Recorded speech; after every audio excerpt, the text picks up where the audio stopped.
Roman Empire. And I would see developments around there through various emperors and leaders, but I wouldn't stop there.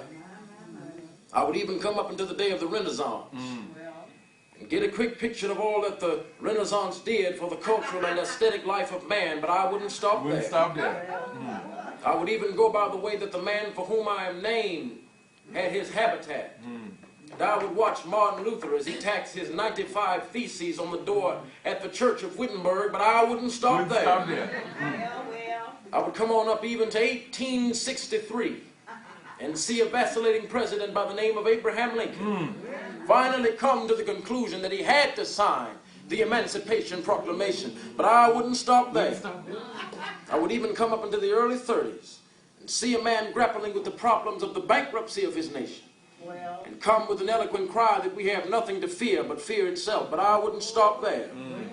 Strangely enough, I would turn to the Almighty and say, if you allow me to live just a few years in the second half of the 20th century, I will be happy. Now that's a strange statement to make, because the world is all messed up, the nation is sick, trouble is in the land, confusion all around. That's a strange statement.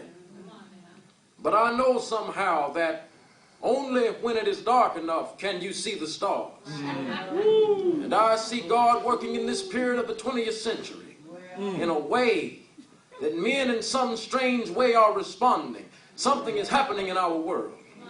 And the masses of the people are rising up. And wherever they are assembled today, whether they are in Johannesburg, South Africa, Nairobi, Kenya, Accra, Ghana, New York City, Atlanta, Georgia, Jackson, Mississippi, or Memphis, Tennessee, the cry is always the same. We want to be free. Now, I am just happy that God has allowed me to live in this period. And I'm happy that he's allowed me to be in Memphis. I remember back when we were in Birmingham, Alabama, in that majestic struggle there. We would move out of the 16th Street Baptist Church day after day. By the hundreds we would move out. And Bull Corner would tell them to send the dogs for us. They did come. But we just went before the dogs saying, ain't gonna let nobody turn me around. Next, Bull Corner would say, turn the fire hoses on. And as I said to you the other night, Bull Corner didn't know history. See, he knew a kind of physics. Somehow it didn't relate to the trans physics that we knew about. That was the fact that there was a certain kind of fire that no water could put out. So we went before the fire hoses. We had known water. If we were Baptist or some other denominations, we had been immersed. If we were Methodists and some others, we had been sprinkled, but we knew water. That couldn't stop us. So we just went before the dogs and the water hoses. They would look at us and we would look at them. And we would just go on singing, over my head I see freedom in the air. And then we'd be thrown in the paddy wagons, and sometimes we were stacked in there like sardines in a can. They would throw us in, and old Bull would say, take them off. And they did, but we would just go on in the paddy wagon singing, we shall overcome. Every now and then we'd be thrown in jail, and you could see the jailers looking through the windows, being moved by our words, and being moved by our prayers and our songs. There was a power there which Bull Corner couldn't adjust to. And so we ended up turning Bull into a steer, and we won our struggle in Birmingham. Now we've got to go on in Memphis just like that. I call upon you to be with us. When we go out Monday, when we have our march, you need to be there. If it means leaving work, if it means leaving school, be there. Be concerned about your brother. You may not be on strike.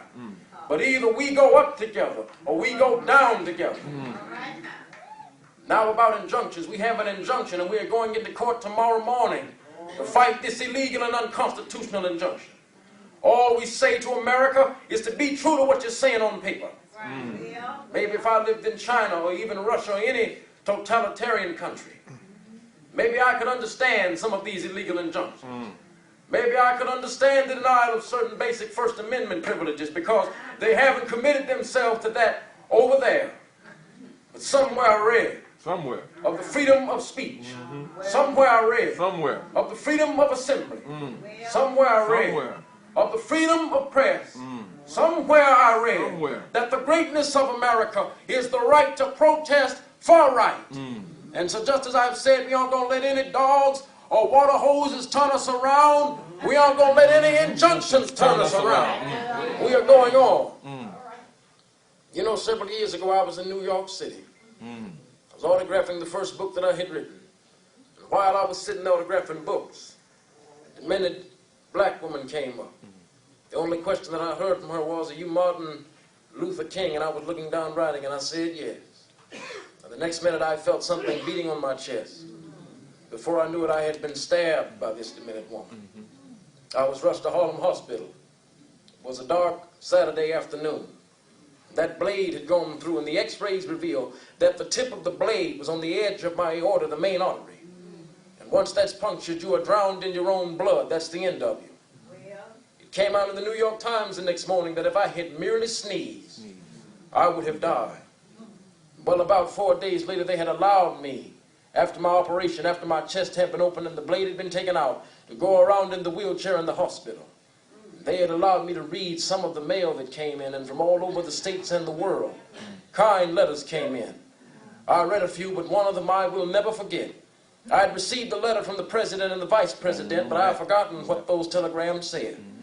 I had received a visit and a letter from the governor of New York, but I have forgotten what that letter said. But there was another letter. It came from a little girl, a young girl who was a student at the White Plains High School. I looked at that letter and I will never forget it. It said simply, "Dear Dr. King, I am a 9th grade student at the White Plains High School. And while it should not matter, I would like to mention that I am a white girl. I read in the paper of your misfortune and of your suffering, and I read that if you had merely sneezed, you would have died. And so I am simply writing you to say that I am so happy that you didn't sneeze." And I want to say tonight that I too am happy that I didn't sneeze. Because if I had sneezed, I wouldn't have been around here in 1960. And students all over the South had started sitting in at lunch counters.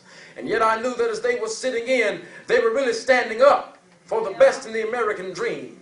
And they were taking that whole nation back to those great wells of democracy, which were dug deep by the founding fathers in the Declaration of Independence and the Constitution.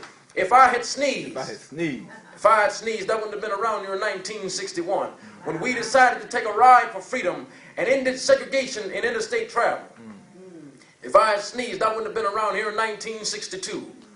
Negroes in Albany, Georgia decided to straighten their backs up. Now, whenever men and women straighten their backs up, they are going somewhere, because a man can't ride your back unless it is bent. If I had